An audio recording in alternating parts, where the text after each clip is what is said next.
Hello, students. I am Rama Rajput, SST teacher from SDM Inter College. Today, I will clear about the topic the atmosphere for class 7th.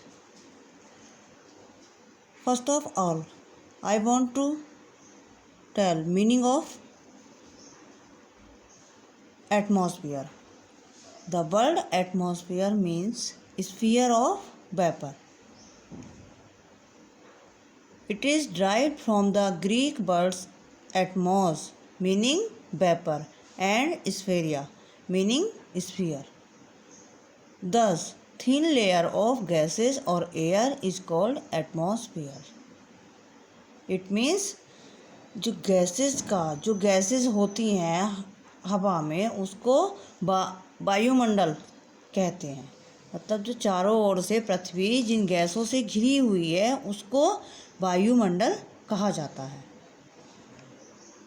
The atmosphere is the most dynamic of the 4 major realms of our planet.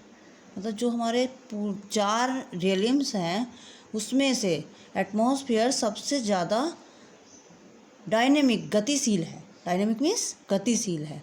This is the zone where all weather and climate related. ये वो zone है जहाँ पर zone means पेटी, ये वो पेटी है जहाँ पर मौसम और जलवायु के जितने भी फिनोमिना हैं जैसे कि रेन, विंड, स्नो, स्टॉर्म सब इसी में घटित होते हैं।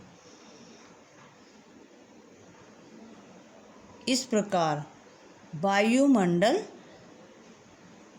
हमारी पृथ्वी के चारों ओर गैसों का एक आवरण होता है, इसे कहते हैं वायुमंडल। अब नेक्स्ट हम आपको बताएंगे usefulness of the atmosphere.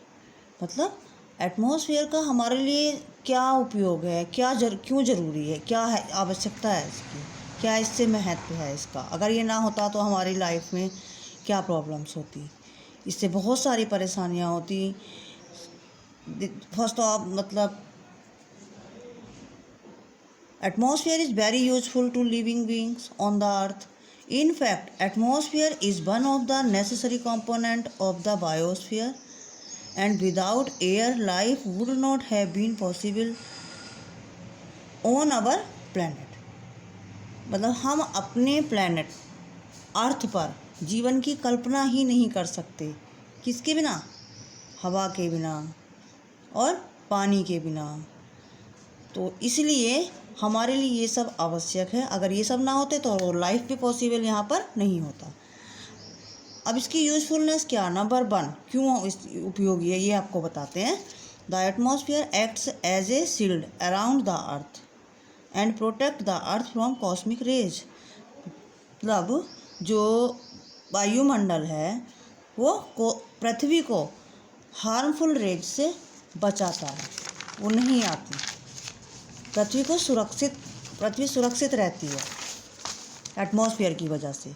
It also act as a barrier protection the earth from the meteors which can causes a lot of damage on the earth. It means मतलब जो मीटियोर्स हैं वो भी एंट्री नहीं कर पाते और बहुत ज़्यादा नुकसान नहीं होता इस वजह से। अगर वो एंट्री कर जाएं अर्थ पर तो कितना नुकसान होता है ये आप सब जानते हैं, हम सब भी जानते हैं। Atmosphere makes the earth habitable bye maintaining right temperature on the earth surface. Atmosphere की वजह से ही पृथ्वी पर हम सब रह पाते हैं। मतलब कि टेम्परेचर बहुत ज़्यादा नहीं हो पाता इस वजह से, क्योंकि एटमॉस्फेयर हमारी सुरक्षा करता है। Even radio communication on the earth are possible as the upper layer of the earth atmosphere. जो रेडियो कम्युनिकेशन है वो भी संभव हो पाता है अपर लेयर की वजह से अर्थ की। ये सब इसकी यूजफुलनेस थी, उपयोगिता थी। Next we will clear composition of the atmosphere. मतलब कि एटमॉस्फेयर में कौन कौन सी गैसें पाई जाती हैं ये हम आपको बताएंगे। Air in the atmosphere is compose of A number of gases, मतलब एटमॉस्फेयर में बहुत सारी गैसेस पाई जाती हैं, which has almost same composition everywhere, मतलब वो सब जगह एक ही जैसा उनका मिश्रण होता है। कंपोजिशन मीन्स मिश्रण। Pure air consist of nitrogen 78%, nitrogen पाई जाती 78%, oxygen 21%, argon 0.9%, carbon dioxide 0.33%। Besides these gases, इन गैसों के अलावा there are also to be found water vapour पाए जाते हैं, डस्ट पार्टिकल्स पाए जाते हैं, smokes, pollen grains, salt and microorganism, जो छोटे छोटे ऑर्गेनिज्म हैं वो भी पाए जाते हैं different layers of the atmosphere, specially in the lower layer. Lower layer कौन सी है आप सब जानते होंगे, नहीं जानते तो हम आपको फिर बताएंगे बाद में। लोअर लेयर ट्रोपोस्फेयर, ये सब। तो नाउ इट इज़ क्लियर कि वायुमंडल में कौन कौन सी गैसेस पाई जाती हैं। आप जानते ही हैं कि नाइट्रोजन गैस का महत्व क्या है और ऑक्सीजन का। नाइट्रोजन प्लांट्स की ग्रोथ के लिए बहुत आवश्यक होती है, ऑक्सीजन से हम सांस लेते हैं जो 21% पाई जाती है, और ह्यूमन बीइंग्स के लिए कितनी उपयोगी है। Okay, last, thank you.